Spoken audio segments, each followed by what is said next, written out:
Кыргыз Республикасы эгемендүүлүккө ээ болгондон кийин 1992 жылдын 15 январында Кыргыз Республикасынын эгемендүүлүгүн Европа биримдиги тарабынан таанылышы эл аралык аренадагы маанилүү кадам болуп саналат. Ал эми ошол эле жылдын 20 январында Бельгия королдугу да анын жолун жолдогон. Нидерланды 1991 жылы 31 декабрда Кыргызстандын эгемендүүлүгүн Европа мамлекеттери ичинен алгачкы өлкөлөрдүн бири болуп тааныган.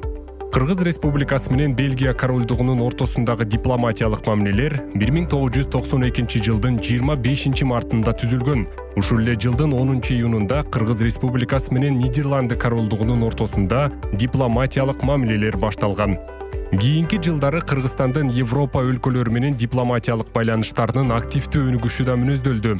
Европалык өнөктөштөр менен эки тараптуу жана көп тараптуу мамилелерди чыңдоо максатында Кыргыз Республикасынын президентинин 1993 жылдын 2 апрелиндеги номер 102 жарлыгы менен Бельгия королдугунда Кыргыз Республикасынын элчилиги түзүлгөн.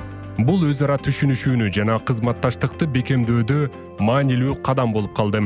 1994 жылы Брюссельде Тем бош көчөсү 33 дарегинде Кыргызстандын биринчи элчилиги эшигин ачкан. Андан кийин 1997 жылы Кыргыз Республикасынын чет өлкөлүк мекемелери үчүн биринчи имараттарды, анын ичинде Брюссельдеги Абай көчөсү 47, жалпы аянты 534 чарчы метр имаратты Бельгиядагы элчиликтин жаңы имараты катары алынган. Буга чейин ал Австриянын Брюссельдеги өкүлчүлүгүнө таандык болгон. 1994-2022 жылдары бир катар көрүнүктүү инсандар Кыргыз Республикасынын Бельгиядагы чет өлкөдөгү мекемесинин башчысы кызматын ээлешкен.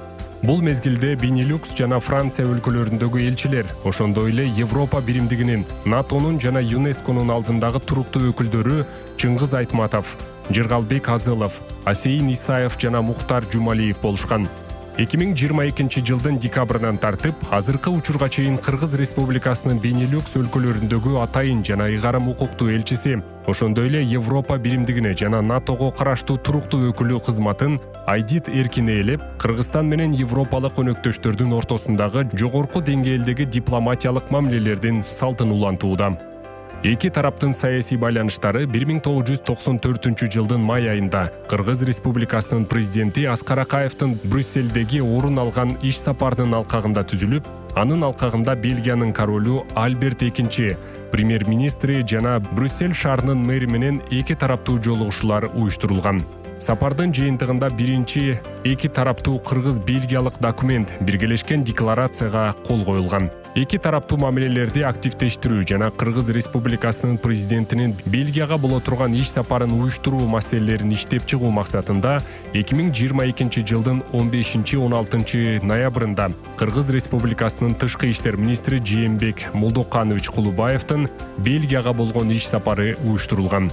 Сапардын алкагында Евро биримдиктин жетекчилиги менен жолугушуулардан тышкары министр Жээнбек Кулубаев Бельгиянын тышкы иштер министрлигинин башчысы Хаджа Лахпип менен жолугушту. Жолугушууда Кыргыз Республикасы менен Бельгиянын ортосундагы эки тараптуу кызматташуунун келечеги, ошондой эле Кыргыз Республикасынын президенти Садыр Нуркожоевич Жапаровдун Бельгияга боло турган сапарын уюштуруу, анын ичинде анын мазмуну талкууланды.